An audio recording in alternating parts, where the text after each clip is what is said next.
You got to get in there and touch the grapes and pull them out and smell them and taste them to see what's going on in there, so that, you can make the right decisions on temperature and how long you want to keep the fermentation going. We want to make the best wine possible every year. It's not like you just throw it in a tank and walk away and say, hey, good luck.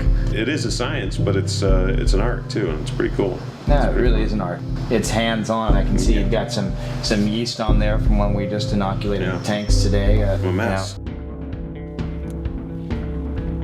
We grow our Petite Sirah up at our ranch in north part of Napa, near Hell Mountain and Ink Grade, right in that area in the eastern hills of Napa Valley. That's like 26 right now. These are called roots. Big buckets. Why we do an inoculation is because we want to take the sugars and convert them to alcohol. And we also want to take the wonderful flavors that are in the skins and allow them to be released into the rest of the juice to become wine.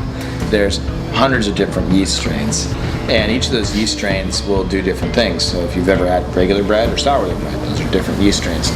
Normally, anywhere from 2 to 3 times a day we'll come through and we'll pump juice from the bottom of this tank over the top and mix it all up.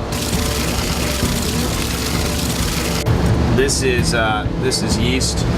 It just comes in a little granulated, freeze-dried form, and we just put in, how many pounds do we put in? 2.5.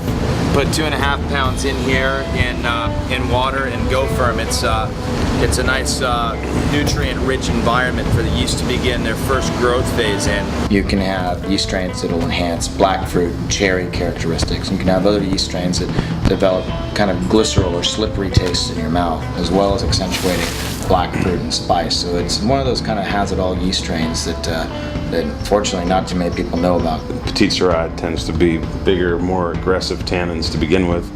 A lot of grippy tannins, and we want to knock that down as much as we can to make the mouth feel the wine change. And we can do that with the yeast strains and with some of the nutrients that we add. Whoa. Hey! Hello.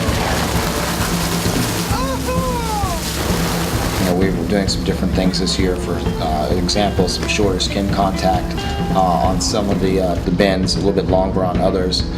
Some different types of barrels from different barrel manufacturers, which are called coopers. They have different characteristics from the wood that they use. It's fairly interesting how detailed you can get.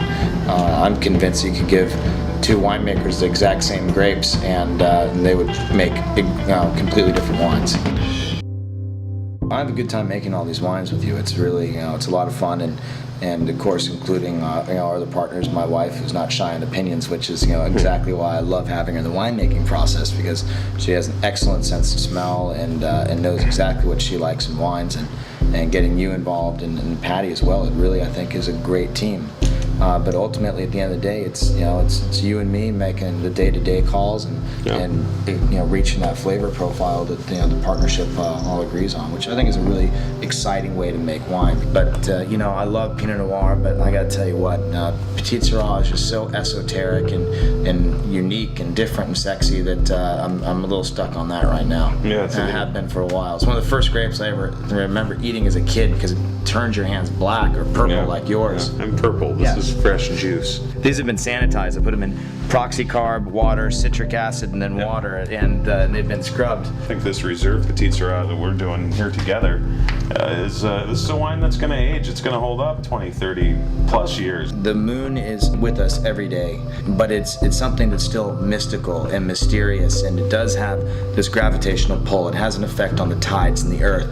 And so something that is always with us, always present, always powerful, and always something that we think is beautiful, to me really is the quintessential definition of wine. It's going to be interesting to come back and taste these wines in 20 years. Are you kidding me? Hopefully there's some left. Oh, three, you drink them, Mr. Wooden Leg. Listen, your heart's got to be in it, and your liver's got to be in it too.